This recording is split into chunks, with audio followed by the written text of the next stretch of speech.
Today is March 7th, 2025. My name is Jason Higgins, and I'm in Blacksburg, Virginia, at the Virginia Tech University Libraries. Joining me for an oral history interview today is... And Barlieb. And do I have your consent to record this interview? Yes. Okay, thank you. And just to let you know part of the process, we can pause, we can stop at any time, we can take breaks. You don't have to answer any question that you don't want to answer. You'll also have an opportunity to review the interview before anything is made available to anyone else to see. We can make any changes that you like. I usually ask this to every person I interview, but especially veterans. Do you have access to mental health counseling services if you needed it? Yes. Okay, thank you. We'll start with some brief biographical questions. What were the dates of your military service? 2004 to 2018.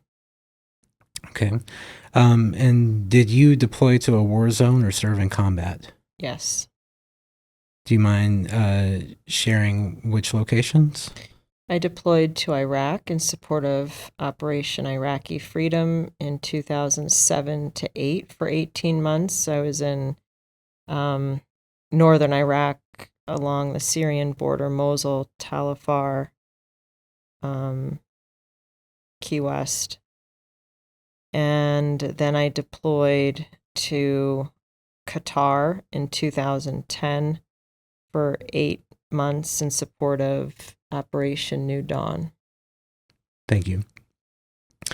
Do you have access to VA services? Yes. Okay. So now we'll kind of step back, and the major goal of this project is to understand major policy changes and how they affected women in the military and as veterans. You've reviewed the timeline of these major policy changes. Are there any of them that are relevant to your experience? The only one that kind of caught my attention and that I found humorously interesting was the lifting of the combat exclusion policy for women that allowed women to hold combat positions. And I think the date on that was 2000, was it 13 or 16? Yeah, 2013. And I was a combat helicopter pilot in 2007 to 8. So, I think looking at timelines and reading policies doesn't always reflect the reality of a lived experience. And I also feel like that we often say in the military that for every policy, there's an exception to policy. So just because a policy is in existence doesn't necessarily mean everyone's subjected to it or experiences the policy. Are there certain types of, I hate the word entitlements because that sounds like you didn't earn it, but there are certain benefits related to combat that you were denied because of that policy, or do you have status as a combat veteran, like according to the VA and the DoD? Well, I was medically retired in 2018 after 14 years of service. And I have 13 unfitting conditions, which means that the Department of Defense identified 13 things wrong with me that prohibit me from serving. 3 of them are rated at 100%. And they're combat related, which means they were as a result of combat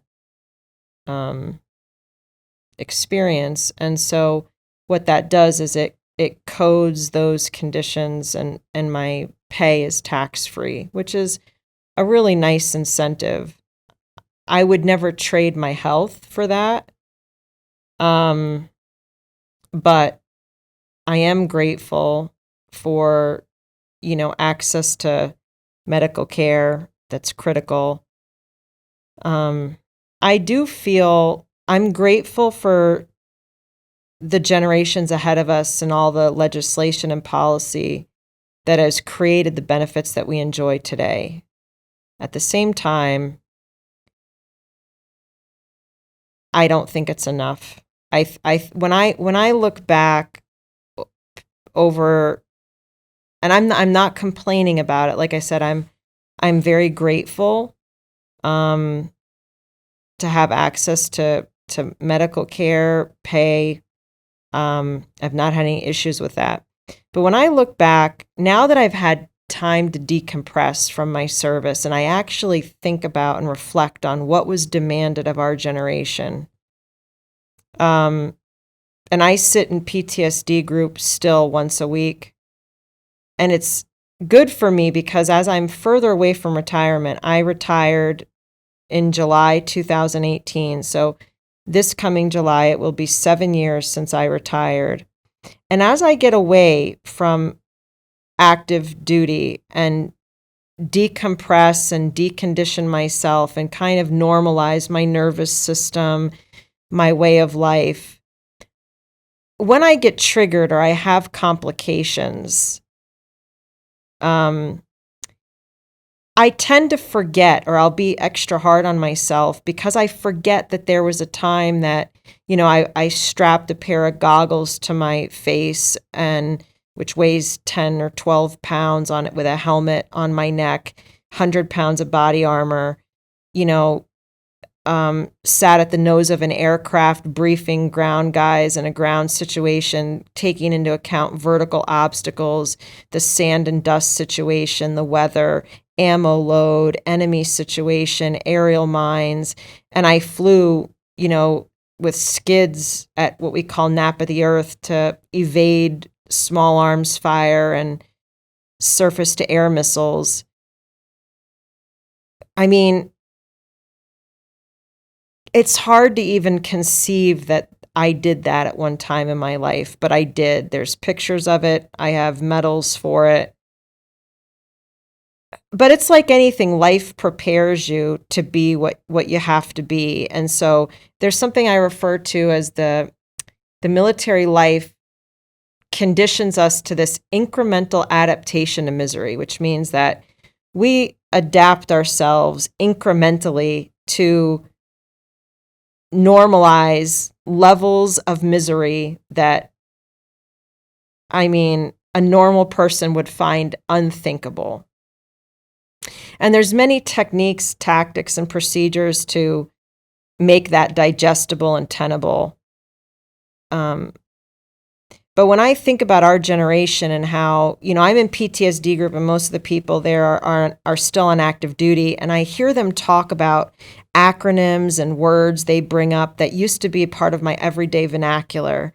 And it's like when they mention it, it activates these dormant nerve endings that I've not had tickled in a really long time. And I think, my gosh, there's a whole character and nervous system that kind of emerges with that.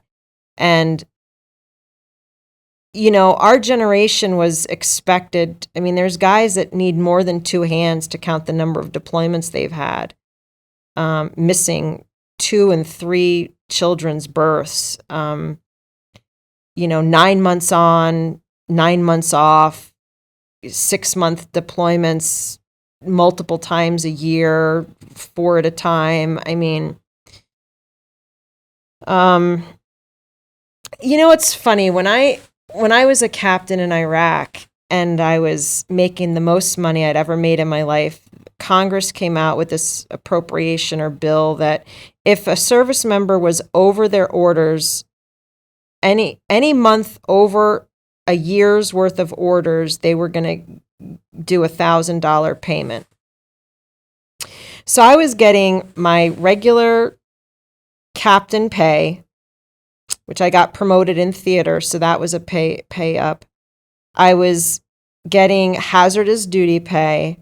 I was getting flight pay. I was getting $1,000 because we were there for 18 months, $1,000 a month extra. I was making more money in my life than I'd ever made before. And when I got home and I was bragging to my father about how great it felt to be making all this money, he sat down with his yellow legal pad and he ran the numbers for me and asked what hours I was working, and he figured this out to something like, it came out to seriously like $3.75 an hour is like what the hourly rate was for this. And it burst my bubble in a big way. Now, he didn't take into account the medical insurance, and that's a whole thing. And it's there's many other unquantifiable financial incentives to the military, unquestionably. But when I think about what I was expected to do and the shifts, we would run 36-hour shifts in the talk when there was direct actions going on, and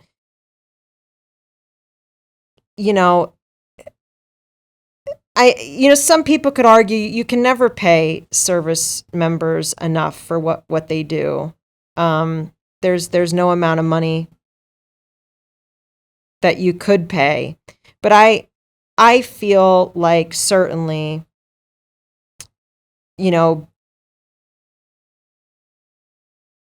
the incentives should be greater for what we expect for what service members have to do. And that's not to complain about what we have. Like I said, I'm very grateful. I'm not saying that from an ungrateful place. I'm saying it from a very grateful place and acknowledging that it should be more. I can only imagine what you gave up for that. Yeah, but I think about, and it's interesting, like in PTSD group, hearing people talk. One of the challenges of service is that you really are performing at a pinnacle of human experience. Like there's no greater high than the adrenaline rush of getting, steel on target, everything synergizing and coming together, and neutralizing a target that really makes a difference. And I think it can be really tough, then to kind of come back to normal life and, go grocery shopping and try to, I think I've heard other people, astronauts, like how do you go to the moon and look at the Earth from a distance and then come back and live, enjoy everyday life? I think it's challenging. And certainly when we, we have people from our generation that spent their whole entire career at war, 20 years. I mean, that's just the facts of the matter. We've got people that in the service where their children served in the same locations they served in. Mm-hmm. That has consequences on, on consciousness, I think both collective and individual. It has real consequences. And I'm not necessarily saying they're bad, but they are things that a mature society acknowledges and takes into account and deals with appropriately. For sure.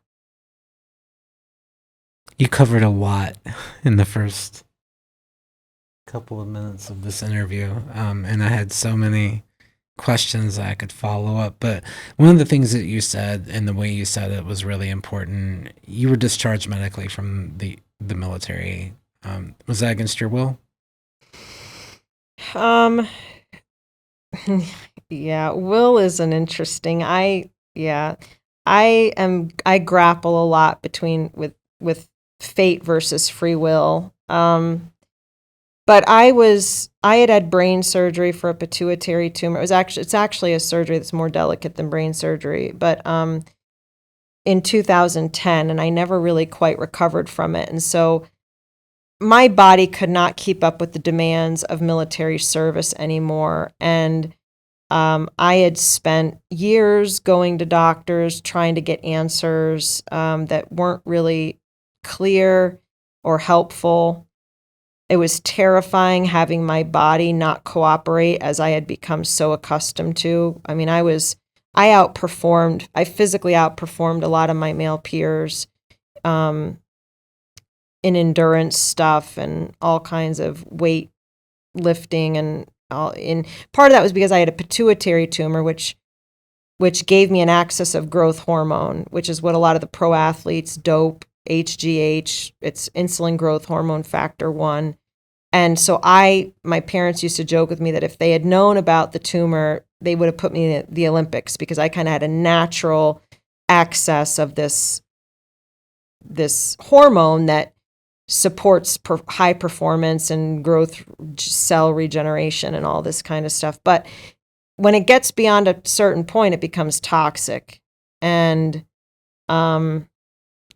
which mine had. And so it created it wasn't cancerous or anything that was going to kill me, but it created a lot of malfunctions in my body.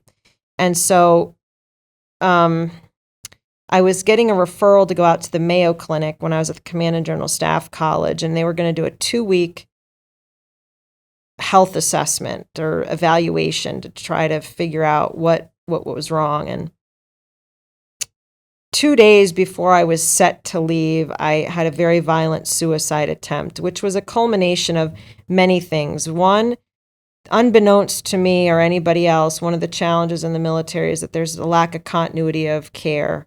So when I moved from Fort Bragg, now Fort Liberty, to Fort Leavenworth, Kansas, my medical care team changed. With that, my continuity of care with medications and treatments and all that.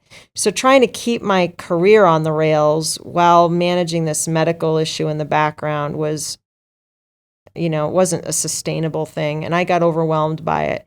And I couldn't imagine myself going out to the Mayo Clinic and doing a 2-week evaluation and regurgitating all these issues that I'd been talking about now. My initial surgery was in 2010, and then this would have been January 2015. So I just, in kind of a very spontaneous, I think part of it was a hormonal issue because the tumor had recurred that I wasn't aware of, and that created like hormonal fluctuations that do affect personality. Some people liken it to like postpartum depression. So I struggled with that. I struggled with losing my career, feeling like my career was like falling through my fingers. And at that time, I was under the wing of a 3-star general being groomed for command. I was a top performer in my class, but I was faced with this situation I had no control over. My body just wouldn't cooperate. And so it was like kind of having the writing on the wall of being able to do anything and have anything I wanted, but my body just not cooperating to make it happen. So I had the very violent suicide attempt, survived pretty miraculously, and then was in the psych ward for 3 months recovering. I broke the whole right side of my body and my neck.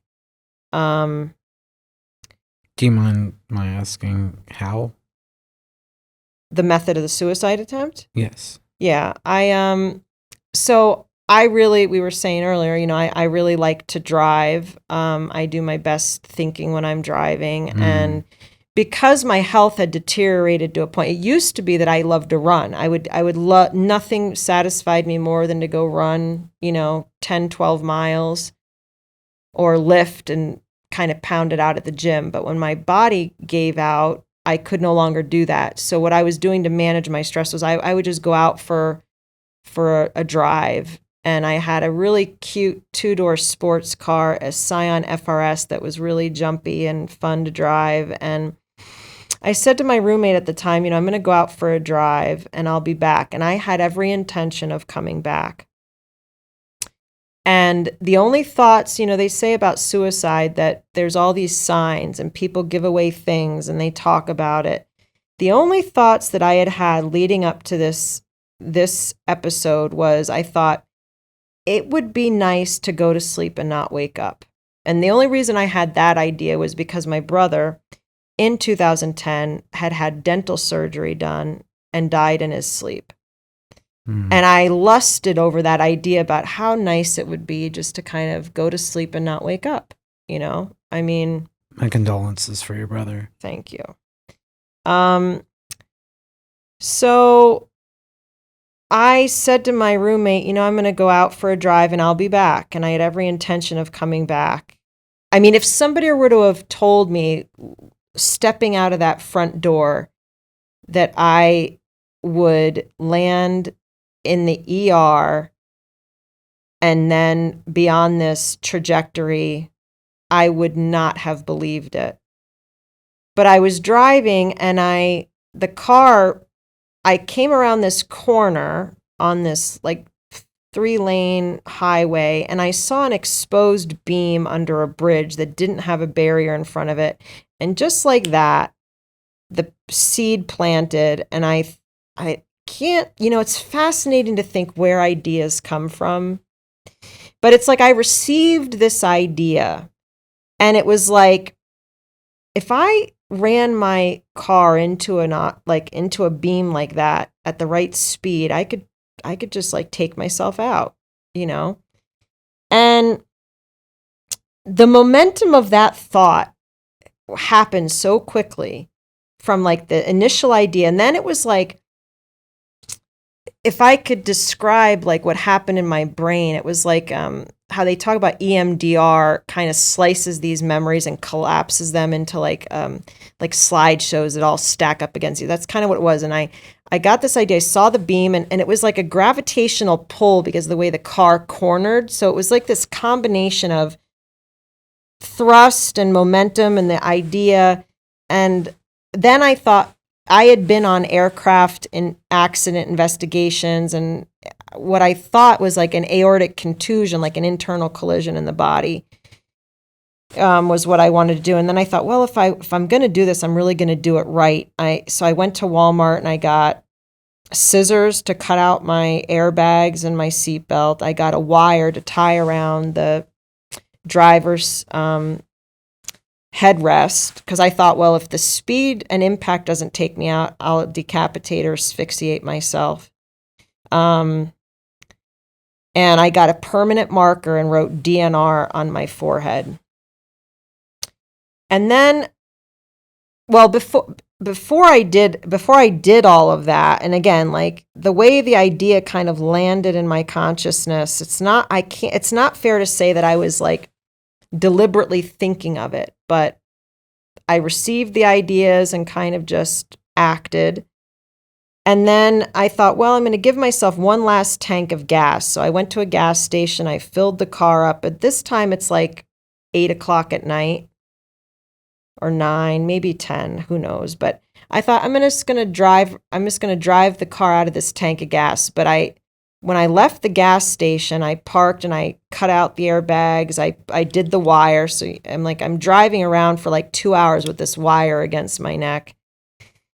I cut the airbags out in the seatbelts and wrote DNR on my forehead. And then maybe like 2-3 hours into driving, I then threw my wallet out the window and my cell phone and thought, here I'll be, a woman who's either run out of gas on the side of the road, who now has like her airbags, everything gone, this permanent marker on her forehead. Like that's, so it was like really cornering myself into carrying out this horrific plan that came from places I don't even know where. And so it was starting to come to be sunup. It was like getting to be 4:00, 5 in the morning. I thought, well, I don't want the rush hour traffic to find me. Like I'm going to need time to bleed out or do whatever needs to happen. So I need to get on with this thing. So I thought I passed a church that had like a wall, and I imagined myself running the car into that wall, but I didn't want to cause any damage to anybody else or anything else. And so what I did was I found a light pole, a power pole, and I did a couple runs on it. And the last thing I really remember is the speed, and I'd never been in a car, certainly. I don't even know in the helicopter if I'd ever gotten up to like 120 knots or how fast I'd ever gone. But I got the car, maxed out the speedometer. I hit cruise control, and the last thing I remember is turning the wheel towards this pole, which kind of poetically, with poetic irony, it ended up being a transformer pole. And one of those ones with the big canisters on the top. And I ended up taking out, in hindsight, learned that I took out the power for like that whole grid coordinate. I tore my car in half through the trunk, lit it on fire, had to be extracted, and rushed to the ER where, even there where I kind of was in and out of consciousness, I begged the doctor. I said, please, like, I don't want to be here anymore. Like, help me, like, exit. And he said, whatever, I don't know what you've got going on or what's happening with you, but we're going to get you fixed up and get you on your way. And so they did. And I was in a neck brace for a couple months and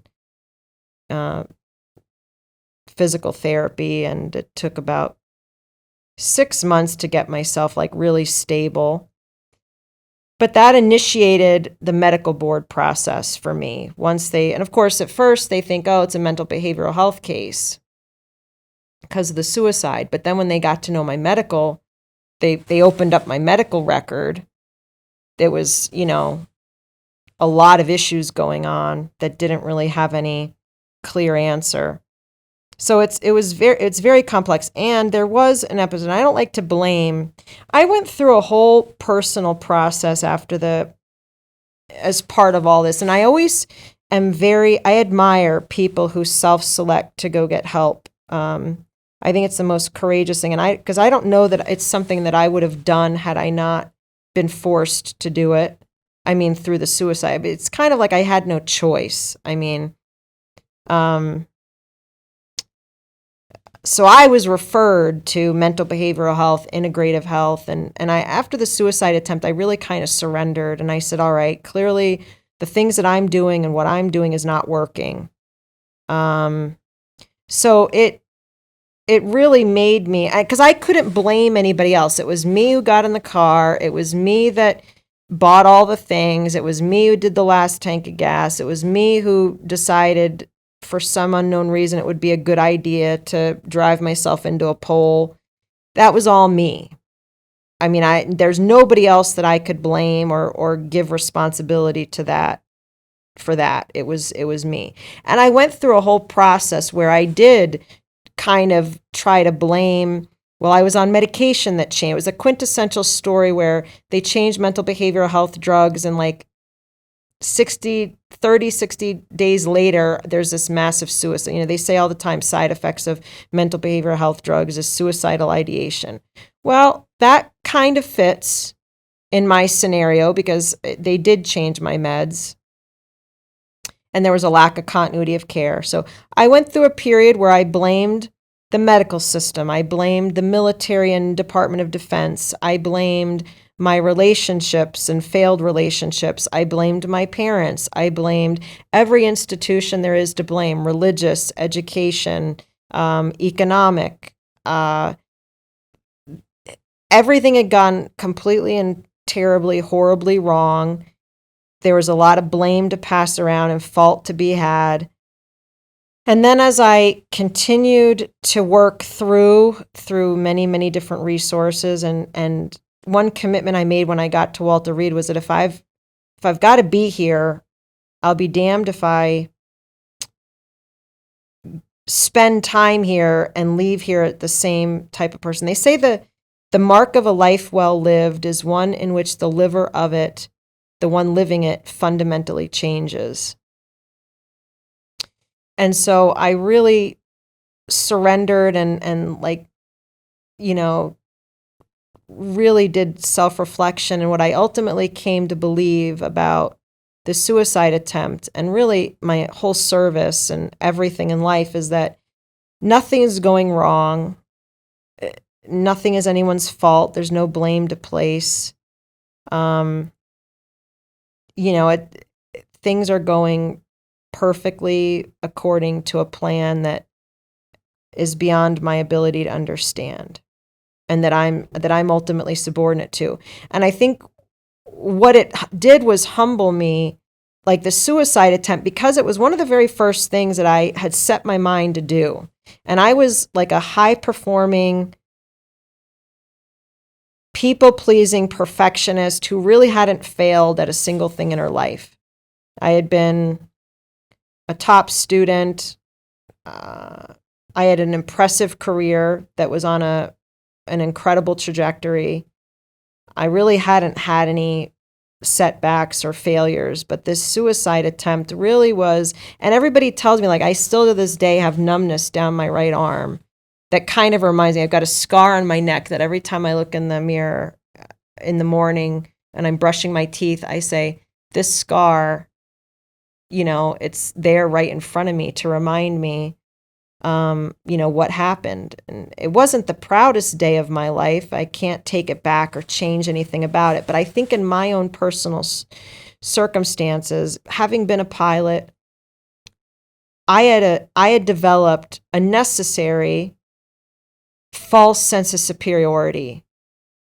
And I think all, you know, certainly in special operations and high demand, high performing specialties, whether it's surgeons or whatever, wherever there's a great degree of precision required and almost a sense of invincibility and fallibility, which we need to be able to accomplish certain things. And when I was in the cockpit, you know, when you're managing munitions and danger close radiuses and managing 5 radios in the cockpit, air to air, air to ground, air to 911, monitoring your wingman situation, what is your fuel burn rate? What are the wind directions? You know, what are the vertical obstacles? And can I clear this dust landing?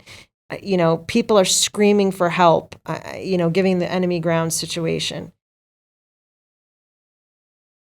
And time on target plus or minus 60 seconds. I mean, to think about all the things that somebody has to manage to make, and like I said, the synergy of that happening and kind of being in the flow and the force of that is a high unlike anything anything else on earth. There's just not. I mean, I've never had children. Maybe having children is something like that. You're creating something that literally comes out of nowhere. I mean, that's got to be pretty incredible. How do you feel today, now that it's been 7 years since you were in the military and probably longer than that before you were in the air? Like, what's your relationship to that feeling today?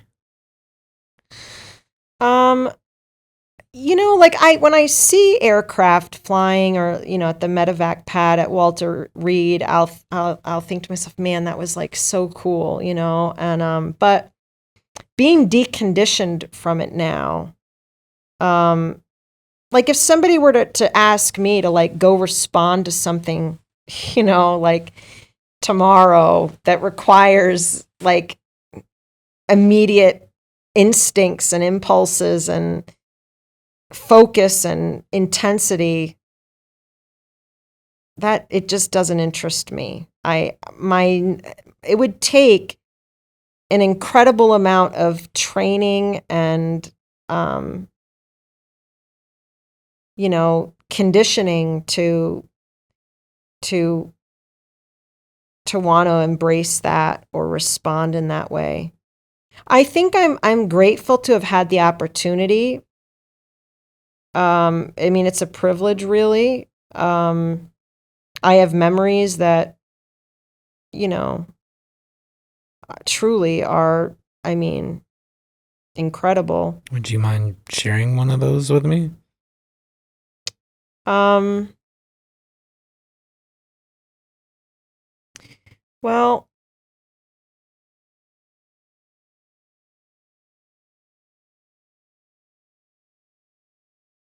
I mean, the one that it's not like an adrenaline rush type of thing or anything, but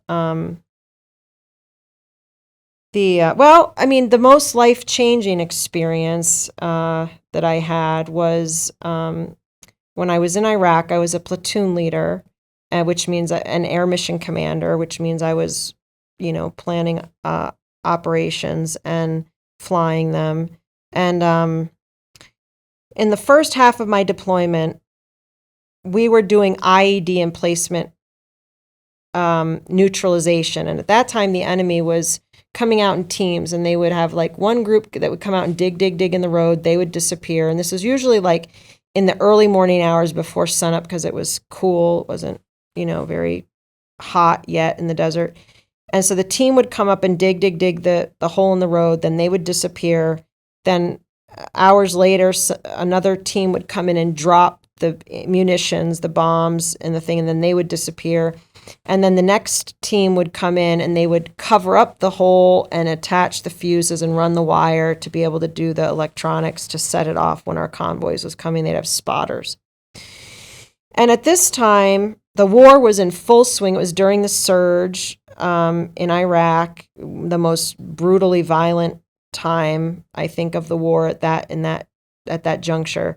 And so we were neutralizing these enemies on a very regular basis. I mean, probably a couple a night.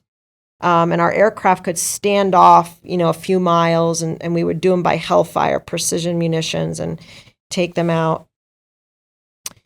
And then halfway through the deployment, there was this big push to win over hearts and minds. It's like the strategy and the campaign changed.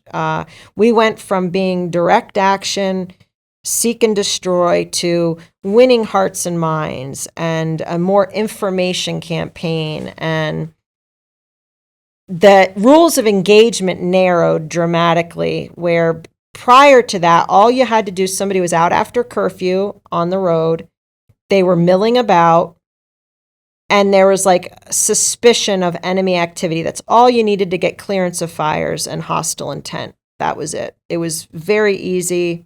Then when these rules of engagement narrowed, it started becoming more and more difficult, and the commanders had to kind of CYA themselves with investigations. We started compensating for collateral damage and being really concerned about, what we're destroying or what's happening.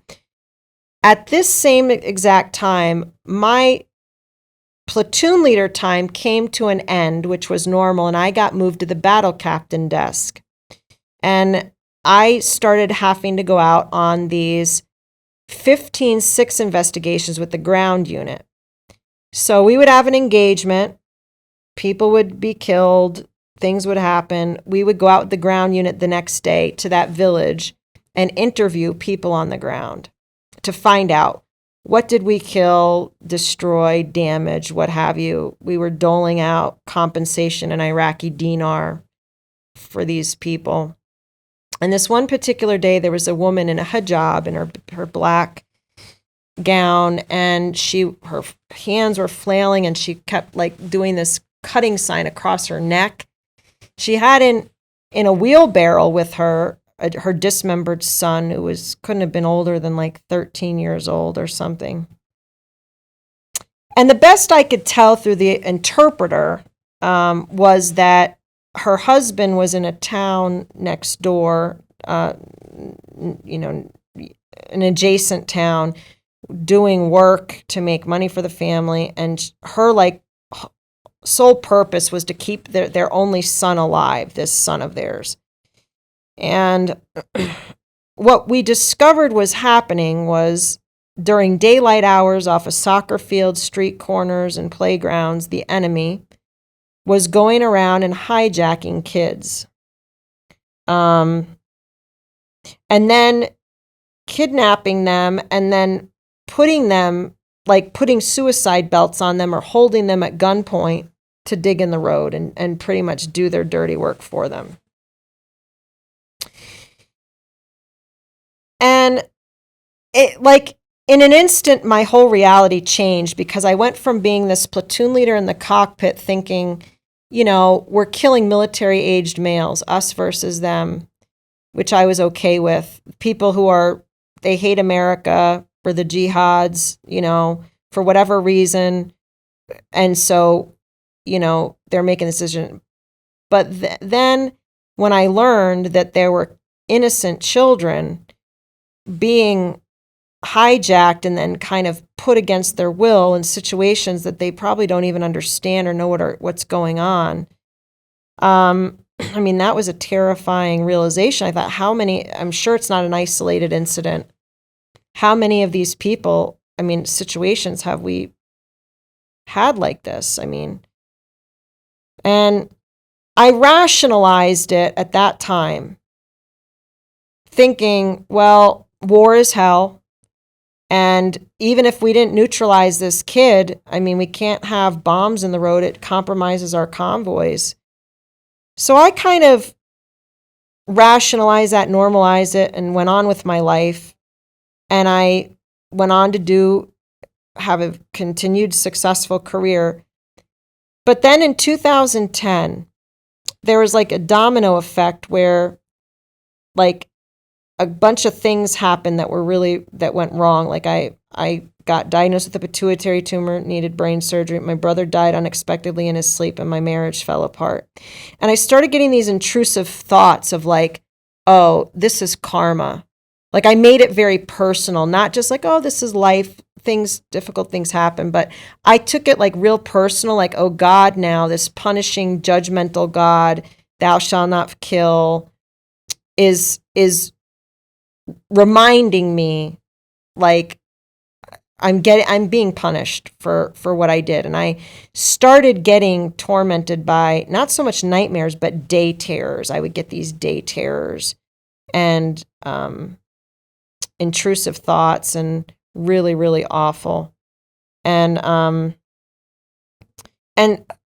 managed it, but it complicated my life and made things really difficult. And kind of everything that had been like an adrenaline high that I felt really great and successful about, and like we were really doing like incredible things, flipped upside down and turned inside out. And I really, honestly, anybody who knows me knows I was very disciplined. I was an optimistic person.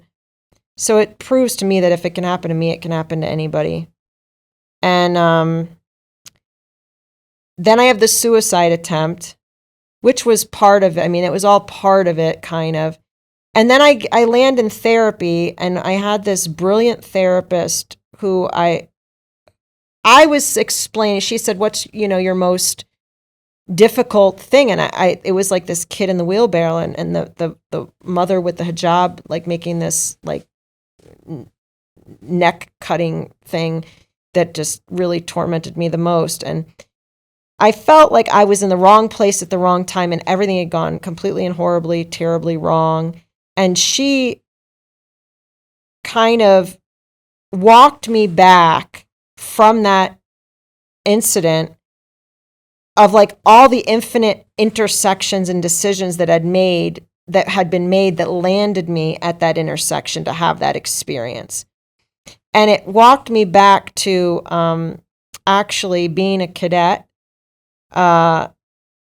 where when I branched aviation, I didn't always want to be a pilot. What happened was there was an Apache pilot on staff, Major Agor, and one day he was walking through the hallway and he says, why hasn't a cadet from this institution ever branched aviation? Aren't any of our cadets good enough? Well, Cadet Barlieb heard that in the back of her head, and she said, I wonder if I could be good enough to get aviation. So I set my sights on just the top weapons score, top PT score, went to jump school, did Ranger Challenge, did all the things to get the top marks, GPA, all the things, just to be good enough to get aviation. And I never equated getting aviation with flying anything. Like I had never thought through that plan beyond just getting aviation to be good enough. Well, I get aviation, but before you branch aviation, they make you take all your measurements to make sure that you can reach all the things in the cockpit. And my wingspan was about a half inch too short. So I had to go down and get what they call an independent flight examination, in cockpit examination.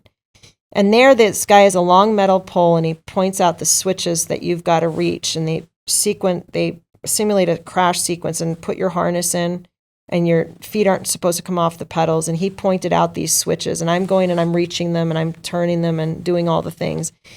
And he's checking them off the check list. And we come to the last one, and it's called a cross cockpit reach, where if your pilot gets compromised, you're supposed to be able to reach out and flip this emergency switch and turn the knob. So he points to it, and I'm reaching, and the harness is cutting into my shoulder, and I'm like exhaling to kind of get an additional like reach. My feet are coming up off the pedals. Sweat is dripping down the back of my neck, and I'm thinking, there's nothing I can do to change this. I can't go out and run an extra 10 miles. I can't study an extra couple hours to make sure I pass. Like, my arm length is what my arm length is. Here I am. I've done everything right. I've done everything I can do. And it's going to come down to not getting aviation because of this stupid emergency cockpit cross switch.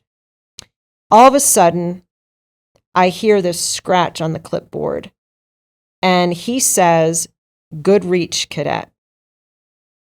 And I looked across at him, and he never looked up from the clipboard, but he's signing the things. He says, "Between you, me, and that clipboard, in this clipboard, you reach that switch. Are we clear?"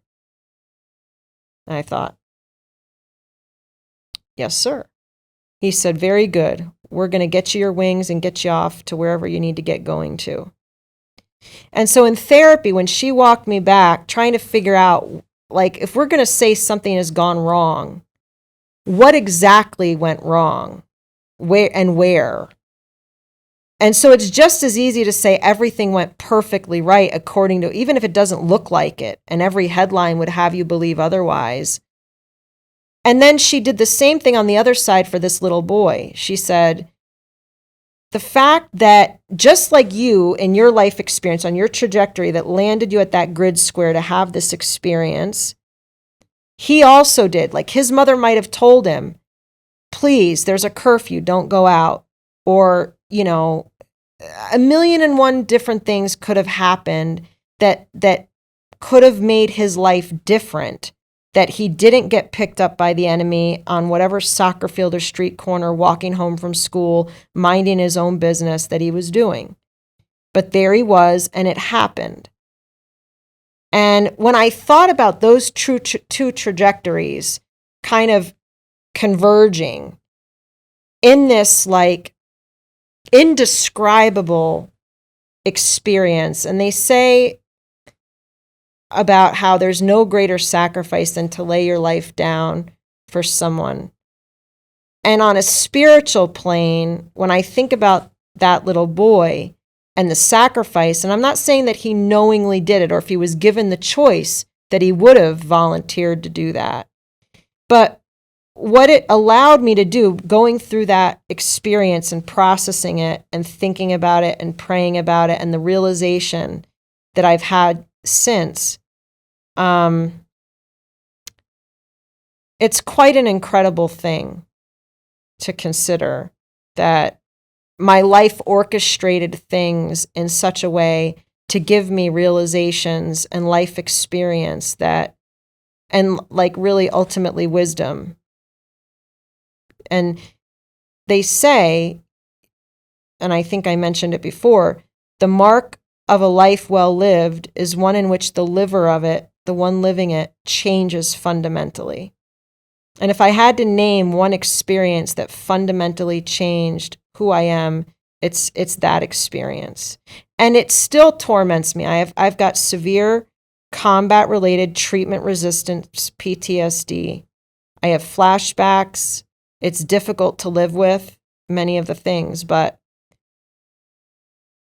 like it fundamentally changed the way that I orient myself to life, my perception, the way I understand things. It's kind of like on a multidimensional, very metaphorical, poetic. It's like they say about the Bible, you can have a literal interpretation or you can have a metaphorical interpretation. And I think only the most intense life experiences allow us to straddle that effectively. And war does that. War certainly has that effect. If someone's willing to do the labor required to get themselves to that point, which is the hardest work there is. Was there ever a transformation in your thinking about war, not on a personal level, but on a national or a collective level?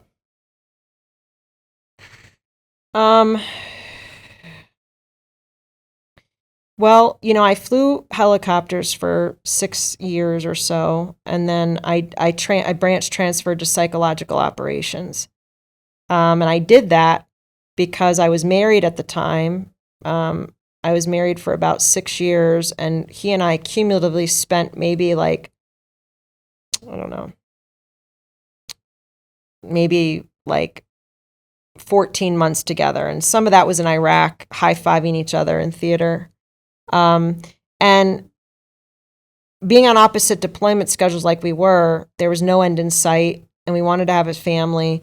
And so PSYOP came out with it transitioned from a functional area to a bona fide branch, and they wanted officers to fill the billets. And so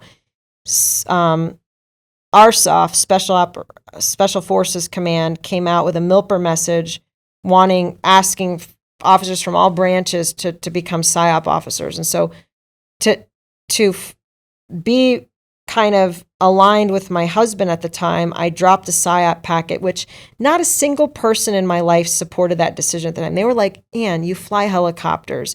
Marriages are a dime a dozen. That'll work itself out. Like, what are you doing? You're crazy. My squadron commander was like, please don't go over to PSYOP. Please, you've got a bright future here in aviation. I'm grooming you for command. Please don't do this. But there was like no question in my mind. I was full speed ahead. If the worst PSYOP can do is tell me no, I'm going to drop the packet. And I became a PSYOP officer. There was no arm wrestling about that. It was easy. People tried to threaten me and say, oh, aviation spent hundreds of thousands of dollars on your training. They're not going to let you go. They tried to bully me, everything. And sometimes I feel like life, there's a ground view. As aviation, I can appreciate this. Like there's a ground view of things and then there's an aerial view of things. And on the ground view, it looked like I was following my heart romantically after this very handsome man that I wanted to be co-located with and start a family. But from an aerial view, what I didn't know was coming down the road, by the time we landed together at Fort Bragg and went through training together, I discovered that we were not compatible. We had spent a marriage up to that point, like 5 years on the internet, and there was severe PTSD issues. With both of you? Yeah. I mean, I don't know that we weren't consciously aware of it, but I think we were both addicted. It's a very common thing. We say service members would much rather be deployed than be at home dealing with home life stuff. And a lot of that is just, it's a PTSD thing. And I think he was what I would call a functional alcoholic. He just, he would, during the week, he was perfectly fine. It kept him disciplined and on schedule. But from the time he had time off from like Friday afternoon straight through till Sunday morning, I mean, it was hitting the bottle on one form or another. My addiction was working out and kind of workaholism, which is almost a worse addiction to have because it's not as criminalized or criticized. I mean, workaholism in our culture is celebrated. You're considered productive and useful and wonderful. But I was really working myself both physically in the gym and at work. So we had a lot in common, but in terms of our dysfunction, but it expressed itself differently. And at some point, I had to really tell him it was just not sustainable to keep 2 careers on the rails with 2 different wars going on. And I begged him to go to therapy, to do therapy. He wouldn't do it. So I went to therapy myself and dealt with things to the degree that I could. And at some point, the therapist said to me, when you've done everything that you know to do and your partner's not meeting you halfway, it's okay to you've got to take care of your career, do what needs to be done. So finally, I did say to him, you've got to go. This is not sustainable. I mean, and so I asked him to leave and we got a divorce. And I'll never forget, being in the house that you know, and he moved his stuff out, and all these voices came back into my head of like, marriages are a dime a dozen. What are you doing? You fly helicopters. There's this bright future. And I thought, oh my God, I gave up this whole thing for this marriage that just dissolved. This is the dumbest decision of my life. What was I even thinking? Well, again, from this aerial view, 8 months later, not even 8 months later, I get diagnosed with this pituitary tumor and my health literally falls apart. Now, had I been in aviation at that point, I would have had a downslip. I would have been unable to fly, and they probably would have med boarded me out immediately because of the operational demands of aviation. I wouldn't have been able to pass a flight physical. But because I had moved to PSYOP, it was I could be at a desk and they could kind of help me through convalescent leave and work things out. And so it actually ended up being, so the reason I thought I was going into PSYOP, I feel like that which creates and designs all things was moving me where I would be best located when that particular health crisis occurred. Yeah. How did you adjust from the extremely high demands of aviation to working a desk job? Well, PSYOP was very intellectually stimulating, and in fact, intense in just a different kind of way. And I struggle with the obvious PTSD things of like kinetic damage and, dismemberment and collateral damage and things like that from aviation, direct action type stuff. But the PTSD that torments me the most, if I'm honest about it, is the PSYOP work, because essentially PSYOP, the civilian equivalent, is marketing, it's strategic messaging. And, what we do as PSYOP is we go into foreign target audiences and we learn about their motivations and their inspirations, and we manipulate and exploit them to affect behavior to align with U.S. policy objectives. And we do that through all manner of PSYOP. And it really started, and there's a time duration component to it. I mean, all kinds of influence, tactics and procedures and things. Very, very sophisticated. And it really started to mess with me because, at least in direct action operations, and not that we don't use direct action as part of PSYOP, but when there's damage or something like that, it's very clear, this is what happened. But in PSYOP, it gets very complex and complicated. And so at some point, I started to really struggle with how much control do we have over it's again like fate versus free will. Like, well, can you really make a decision based on something that's been information that's been manipulated or exploited? And so the more I learned, the more kind of vulnerable I became to concern over my own like sovereignty over thinking. And so I ended up not being like, and to this day, I can't watch the news. I went from a job where I was literally briefing the 3-star commander on all the heads of state, key principles, policy, you name it.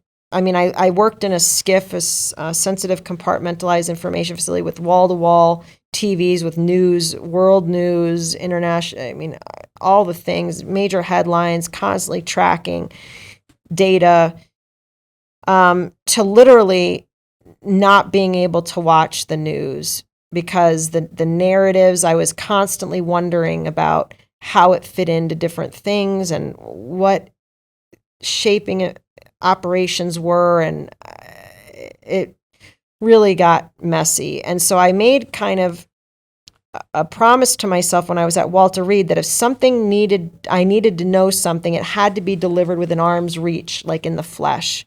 I don't get, so to this day, like I don't watch the news. If the flag is at half staff, I need to call a friend and say, like when Jimmy Carter died, I said, hey, what's going on? The flag's at half staff, what's happening? And they'll tell me, oh, the President Carter died, or there's been some type of accident, or like, thank God when there was that midair collision a few months ago or whenever that was, I actually found out about that in PTSD group. And I thought there's no greater example of how would you say that? Like divine intervention or like a benevolent provision that I found out about it in PTSD group, because it triggered so many things. We had midair collision in my unit. And if I had found out about that on the news with the images and stuff, I still have never heard about it on the news or seen any of the images that probably most of the country has. I heard about it in PTSD group through people talking about it. And thank God, because we were able to process it and deal with it. I felt like it was the ideal place for me to be exposed to that information.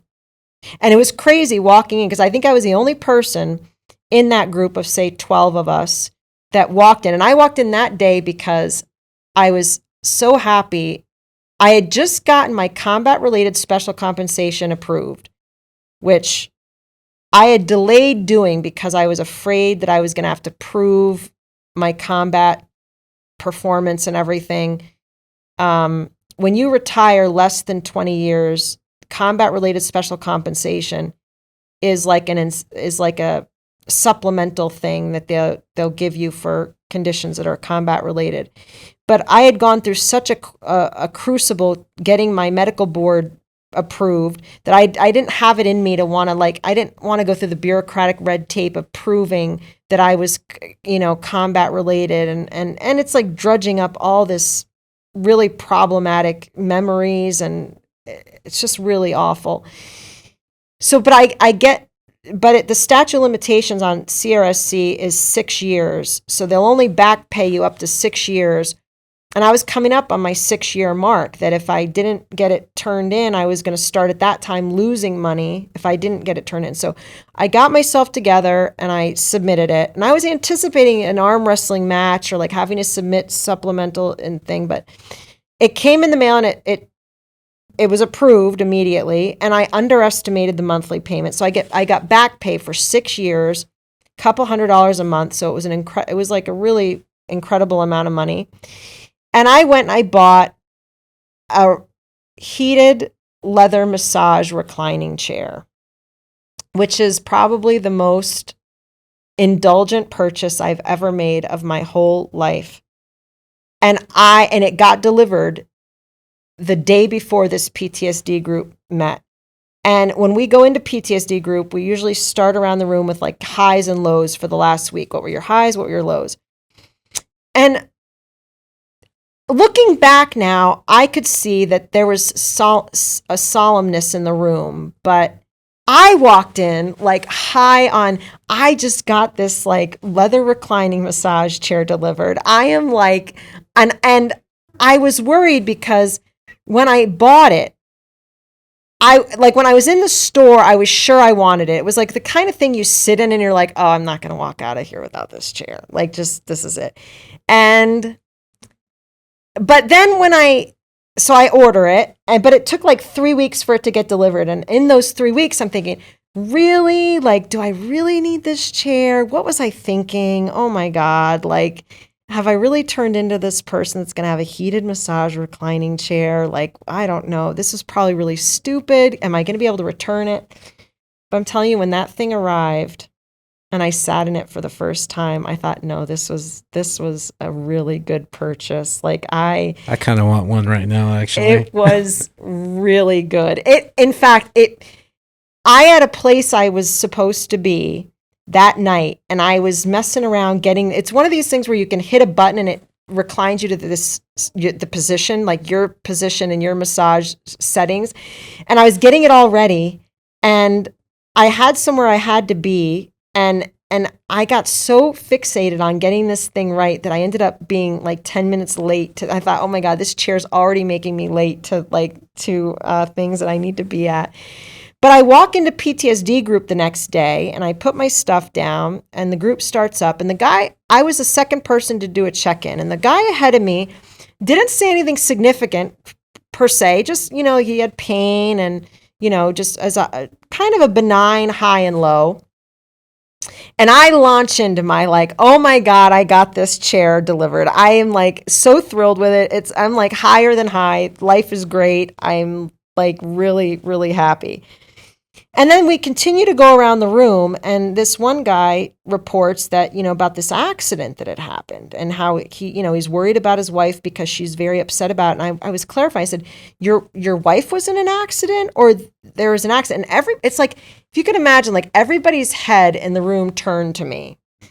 And I was like, what? And then the therapist said, well, there's been a midair collision.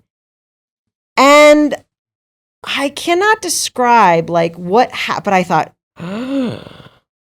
a midair collision, and it was just the air, I cannot describe it. And I immediately, the whole levity of my massage chair, everything, I just thought, oh my God. And I have a friend who is a pilot and flies in and out of Andrews Air Force Base all the time. And I immediately thought, oh my God, but he flies King Airs. And so, and when I discovered that it was, an airline, passenger airline, and helicopter, Black Hawk, I thought, okay, but I had no idea. And everybody said in group. So the rest of the group was kind of spent investigating this, kind of being in a state, because everybody was shocked. They thought I must know about it, being a pilot, that I would have heard about or known about it or whatever. And it really surprised them, my demeanor coming in, that I was so some people thought that I was in denial, that I was just but then it was really shocking to discover that I literally had no clue, and to see everything changed so dramatic. I went from being really excited about this massage chair to oh my God, there's this midair collision. And I mean, of course, your mind goes to the air routes and what would cause this thing, and how do these horrific things happen? But that's I really think the real work, it's being in the paradoxical nature of the human condition, life and death, triumph and tragedy in one space. I mean, that's really the demand of the human experience, is managing that paradoxical nature. And it requires, I think, the longer we live and the more experiences we accumulate, the more challenging it becomes. And it requires a more refined set of tools, very sophisticated. That's why, people who, they say the 1% who serve, and then, you take that 1%, and how many of them are in special forces, say, for instance, that the more you expose yourself to, in terms of that paradoxical nature, the more refined the tools need to be. And that's a high order. That's one of the highest orders, I think, that character can be called to. I think it's what all of us at some fundamental human level want to, I want to achieve is not the right word, but want to experience, is that ability to occupy that space masterfully. We all grew up with, adventure stories and the hero's journey. And I mean, that's what all the fairy tales and comic books and you name it. It's good versus evil, life versus death, triumph and tragedy. I mean, walking that tightrope. And it's not easy. I mean, people glamorize it, but, you know, I mean, my suicide attempt wasn't the proudest day of my life. There are things that happen in war that are incredibly difficult to live with.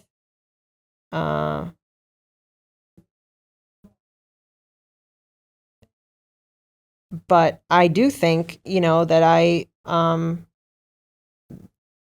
you know, like I have fundamentally changed. And you know, if that's the mark of a good life, I mean, I can sit on that quite confidently, I feel like. But it's not like, you know, you don't get a graduate degree or a black belt. It's one of those things that it's constant work at it. And It's clear talking to you that you constantly work at it. It seems like maybe an extension of your personality from constantly working to be the best pilot. And it's quite the aerial view of U.S. wars as well, not just from the air, but also your position in PSYOP. I just want to say thank you for sharing that with me. It was very insightful. And one thing I do like to say, you remind me with the PSYOP thing, is that I always like to say that I've known enough war to know that I hate it. I'm not, you know, I know war up close and personal, and I know enough of it to know that I hate it, and I'm not a pacifist. That makes a lot of pacifists very irritated. But I think that war accomplishes things both on a human level and a collective level, like a consciousness level that cannot be accomplished any other way. And it's juvenile to think that it could. There are just certain things, and I think there have been incredible medical advancements. It's like anything that, you know, things get accomplished. I mean, it's like if we believe in an all-powerful, omnipresent, omniscient, everywhere, all the time, creative force, which I do believe. I mean, it's like we can't, I mean, solar systems, you know, gravity and things, I mean, are so precisely orchestrated and designed. I mean, it's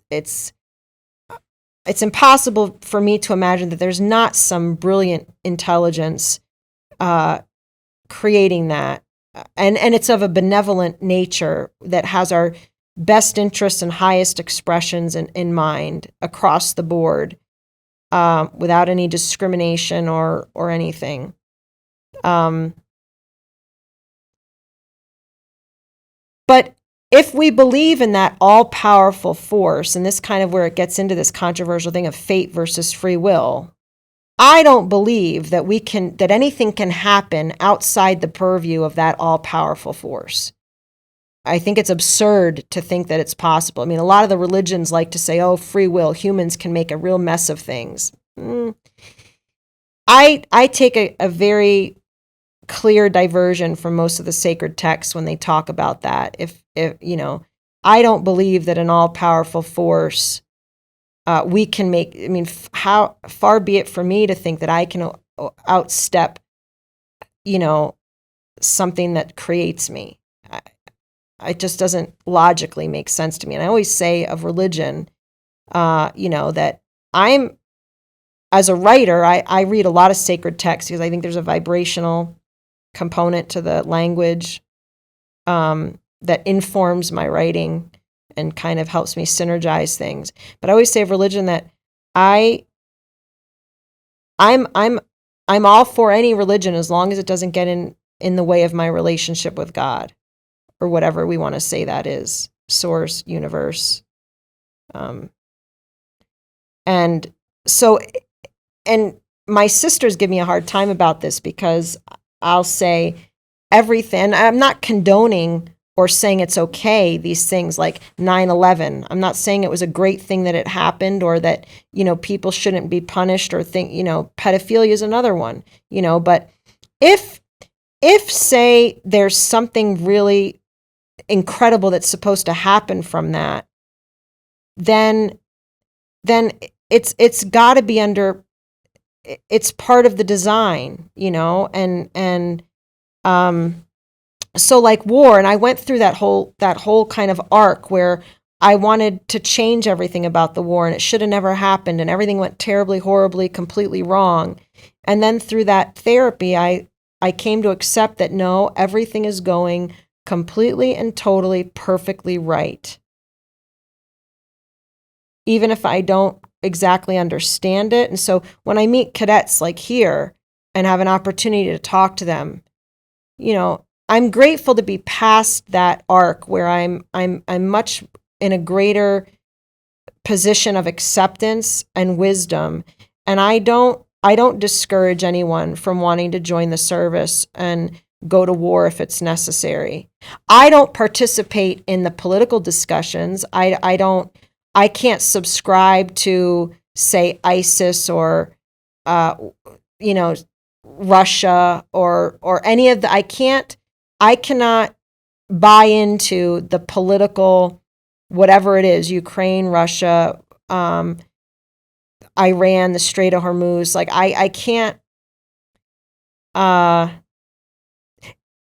the last thing I'll say, one of the things that fundamentally changed my perspective of the war, and I didn't learn this until recently, like in the last 2 years, I started doing a lot of Tantra work, embodiment, breath, sound, and movement, learning the gods and goddesses of the Egyptian pantheon, the Roman mythology, Zeus, Isis, Sekhmet.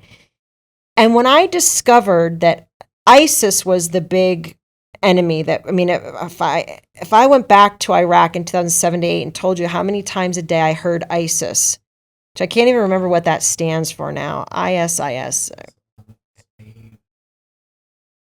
Isn't that wild? There's probably a time you knew that.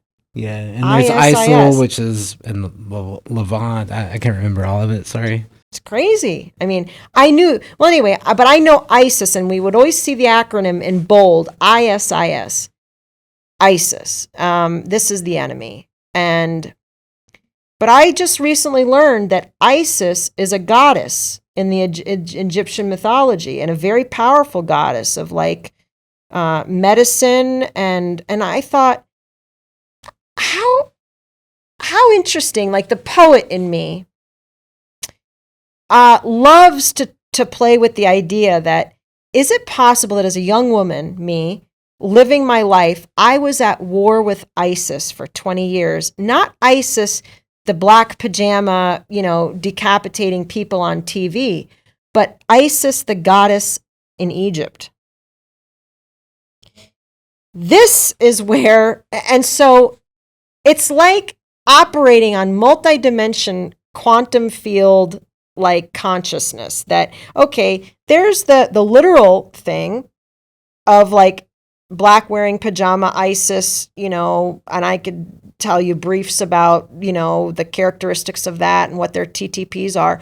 But then, 15 years later, I get introduced to this whole new concept that I didn't even see coming about Isis and this goddess.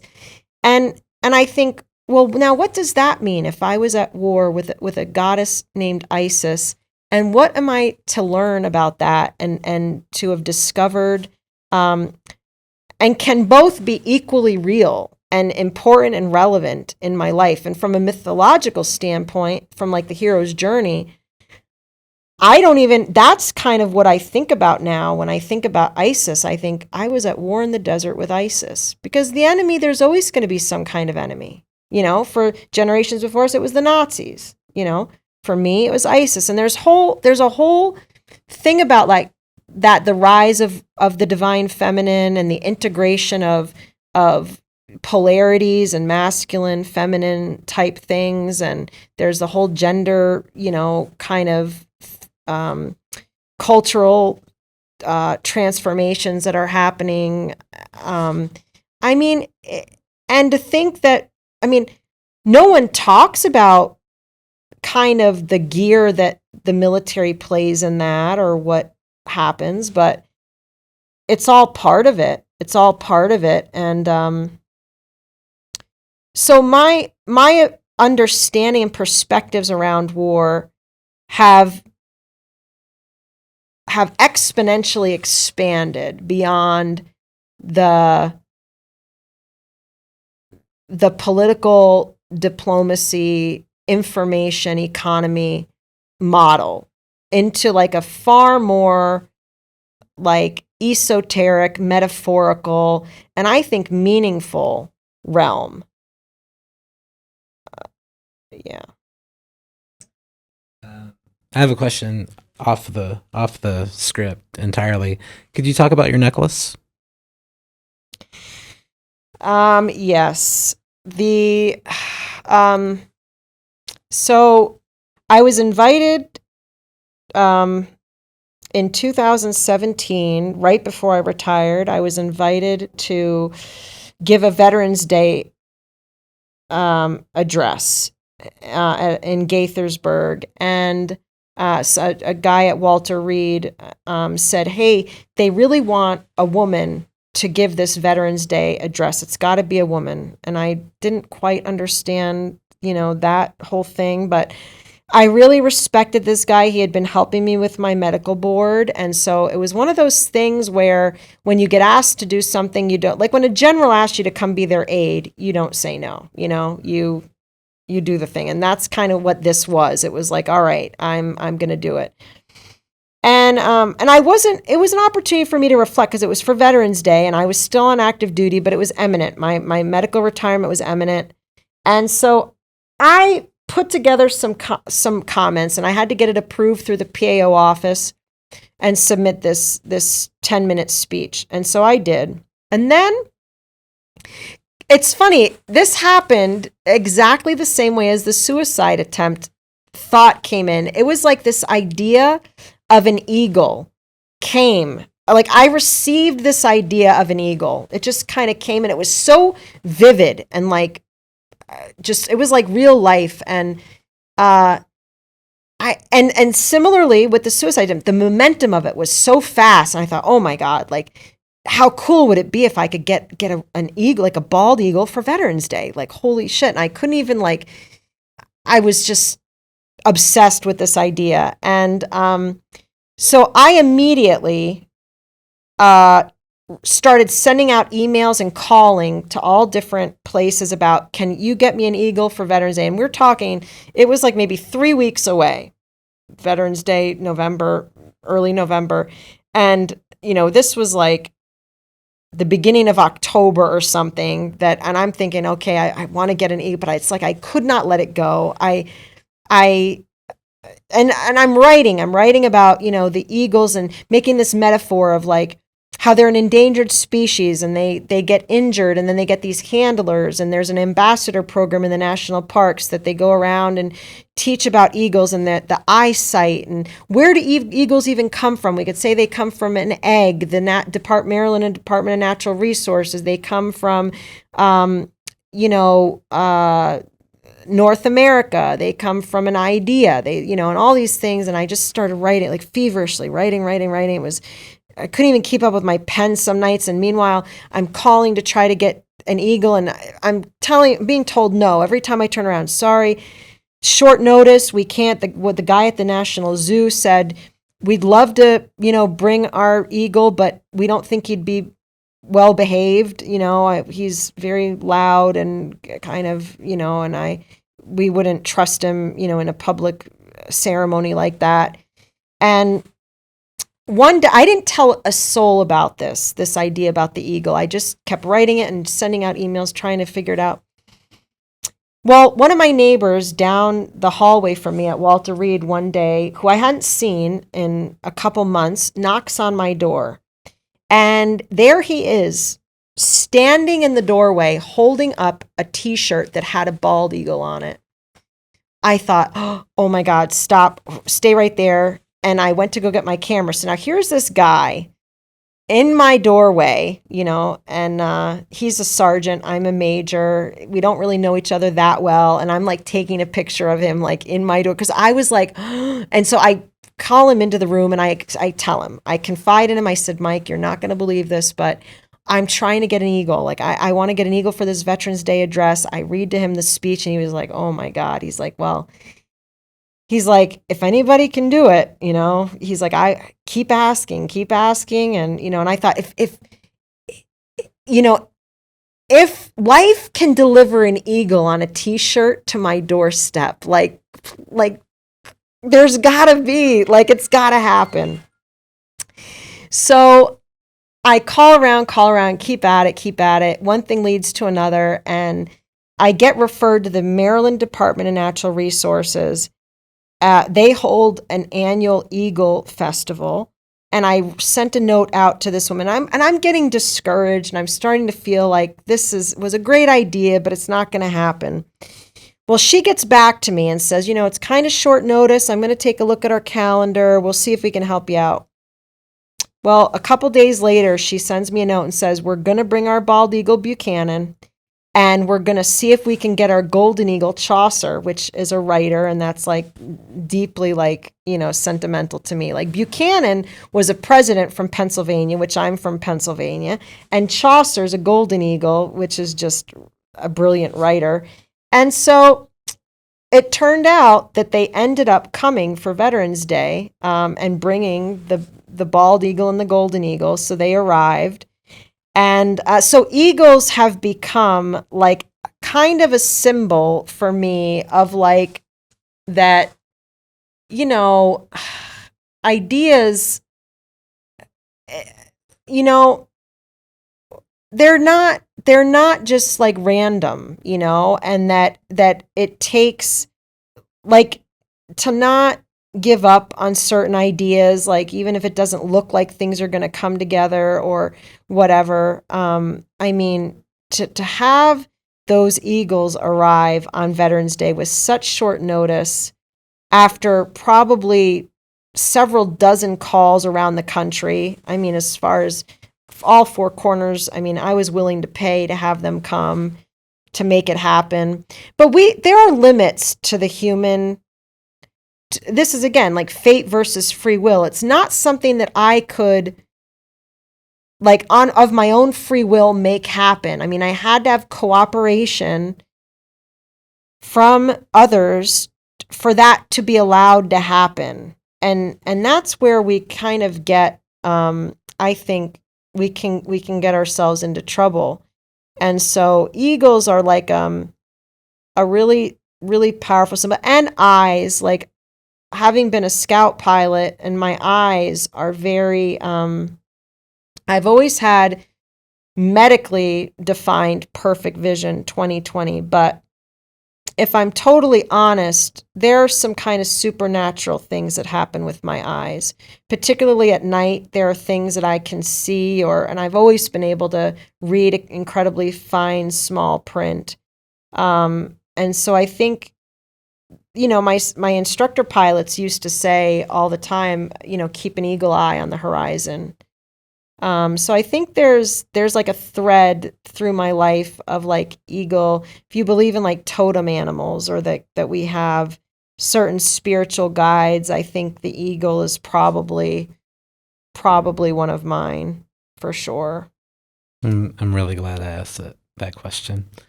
Yeah. So I'm starting to wrap up. I have 3 questions. The first one is, a lot of women veterans have expressed in one way or the other feelings of invisibility. Has that ever been relevant to your experience?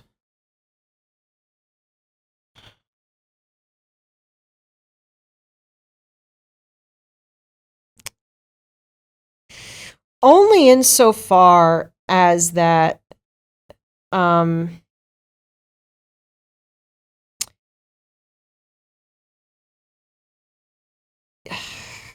like none of us can really, I think it's an illusion to think that we can really see each other. Like there's 3 stages of care or concern. It's sympathy, kind of being the most rudimentary, empathy. Like, so sympathy is feeling bad for somebody, right? Empathy, which is like kind of commiserating with, being on the same field. But then compassion's kind of the gold standard. And compassion would say, I can't put myself in your shoes. I can't really see you. And from that standpoint, yeah, but I mean, that's the thing that we all have in common, is that we're invisible. And something that kind of, I don't know, being a woman in the military never really resonated with me. You know, a lot of times people, I mean, men have just as many, you know, issues, I think. And when it comes to the human conditions, not to minimize the women's experience or anything like that, or minorities or anything. I don't want to discount that. But the real fundamental truth is that we are all equal. Like PTSD, I like to say, is the least common denominator in the human experience. Nobody, I don't care how good life looks. I don't care. You're not going to convince me that there's not torment, tragedy, and unthinkable circumstances. That's something that we all have in common. Period. Can I appreciate somebody's level? I think it's almost disrespectful to say that I could. So in some way, like when we realize that, it can be an incredibly terrifying and lonely thing to feel like, oh my God, nobody can really see me. Well, you know, one time I sat in a classroom where somebody said, they went through and said, if you're a woman, raise your hand. Or it was like, if you were born between this time. So the idea was like, going from the macro where we've got all these things. If you were born in the United States, raise your hand. If you were born from like 1969 to 1993, keep your hand raised, keep your hand raised, keep your hand raised. And you can imagine it kept going down to like, you know, more and more hands went down as like, you know, if you went to a public school versus a private, you know, if you put your hand down, if you have brothers and sisters, put your hand down. If you, I mean, all these, like an infinite amount of ingredients that make us us, you know, and the facilitator showed essentially that, like, I mean, at the end, they were the only one holding their hand up, because they kind of went down through all these things, but they were the only ones that like were married 3 times and, you know, had a golden retriever named Sal. I mean, like, you know, does it feel great to be recognized? You know, things like Veterans Day or Women's History Month. Yeah, I think those things are all important and they have their purpose, but I think it's so necessary for us to keep at the core of ourselves that we're not really able to see each other. And that, what that means then for us is that every person I encounter is a mirror for me. I'm not looking at them. They're a mirror, a reflection for me. And what is my life showing me? And how is this exchange or engagement, exposure meaningful for me? What does it mean for me? And I think sometimes in our culture in particular, that is like obsessed with youth and adventure and, you know, I think that we do ourselves a huge disservice in not taking life as a deeply intimate experience. I mean, like radically, revolutionarily intimate. And we do very well. And when we say personal, people kind of default to things like race or age or gender or disability or language or, religion, and all these kind of like broad brushstroke things. I'm not trying to say those are not important, but at a granular level where things get deeply intimate and precise and very specific, I think that's where, and nothing is invisible there. It's like two things. It's like completely invisible and not invisible at all. I am that I am. What does that even mean? I am that I am. We can't even articulate what that means, but we know it means something. And I think that's where it is. It's like all that's invisible and can't be seen suddenly makes everything like vibrantly alive and really visible. But no one can wrap their language around that or describe it. And maybe that's the thing. They say wise people are often the most silent in the room. So oftentimes, paying attention to who's not talking can be a very enlightening thing. This has been a profoundly interesting interview. Second to last question. Is there anything throughout this interview that you wanted to talk about that I haven't asked, or anything you wanted to go back to? No. That's rare, actually. But this has been a rare interview. For people who may watch this interview, whether they be the public or students or another veteran, what's the takeaway from your lived experience? What do you want people to learn from it? I think, well, the first thing that comes to mind is I would love them to learn whatever it is that they are meant to learn. And I don't think that I would know that. I don't think, I don't know if I mentioned it here or not, but I had a mentor early on say to me that corn knows how to become corn. Did I mention that? Yeah. So the idea is that, corn does not need any kind of special instructions or something. You plant a seed of corn. You don't need to go out there and stand over the soil and tell it, you're corn, you're doing a good job, you know how to do it. It's a little bit this way, a little bit that way. It knows. It's all in the seed. It's well prepared. It's going to be corn. It's going to be perfectly fine. And that's how I feel when I encounter people. And something can look like it's a sunflower, because people can dress themselves up to look like anything they want to look like. But if they're an ear of corn, they're going to become an ear of corn. I mean, you don't plant a sunflower seed and expect corn to come up there. If a seed of corn is planted, that thing is going to come and become corn. And you can tell it all day long, you're a sunflower, you're a sunflower, you're a sunflower, but that seed knows what it is. So, and I feel that very much like about myself, that, I can't tell you, like, I feel like I'm in a season of my life where spring is right around the corner. Like there's been a very long kind of blanketed winter.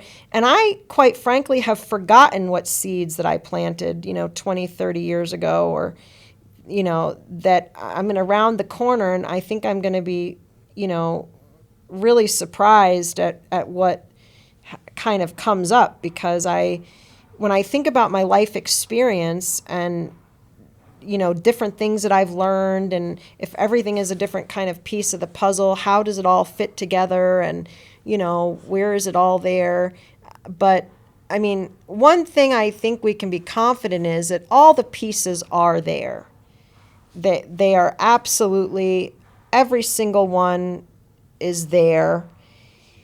And we can do the best that we can do to kind of put them in order and get the outline and get a general idea. But it kind of goes back to that flight instructor that gave me the pass in the cockpit, good reach, cadet. That's a piece of the puzzle that, got put on the board for me. that was a pass. Life gave me a pass. Now, was that to make me a pilot, or was that to make me a philosopher?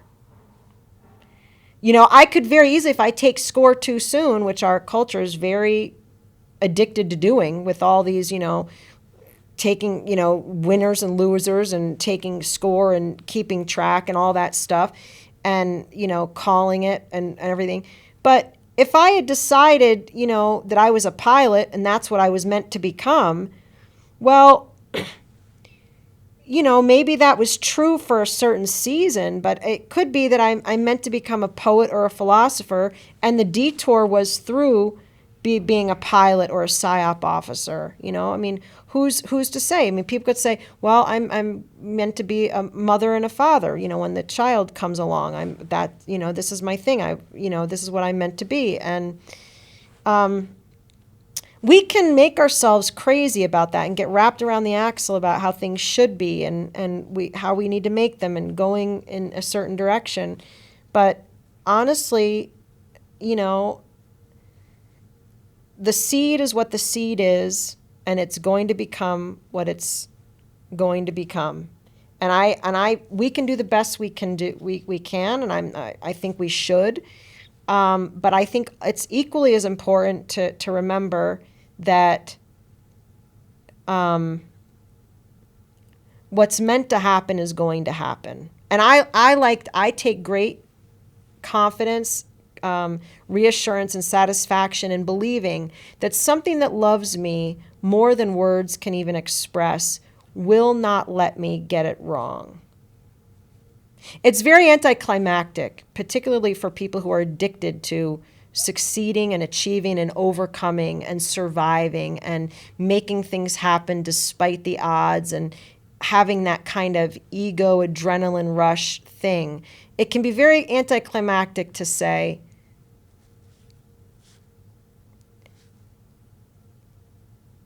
the odds are stacked completely and 100% in your favor. You're not going to be allowed to get it wrong. And then and instead of feeling like, well, then what's the point? Like, why am I even here? What am I even doing? That's one way to think about it, but somebody could equally think, oh my God, like that means like I'm the most important thing there even is or ever could be. And with that comes an incredible amount of responsibility and humility. But it's a whole different like orientation to life and being that is it's very, I think it's very rare. I don't think it's a common thing. And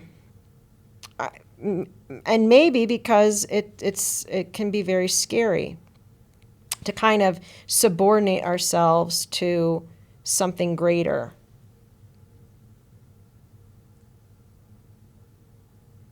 Because that thing that's greater will send us to war, and we don't like to think of ourselves as kind of like, we equate being disposable or dispensable with like being not important. And I look at it as completely different, as like incredibly precious, like beyond words. Yeah. And this was a pleasure for me, very intellectually stimulating. I want to thank you for sharing your story and your service and just the opportunity to speak with you. It was a real pleasure. Great. Thank you very much.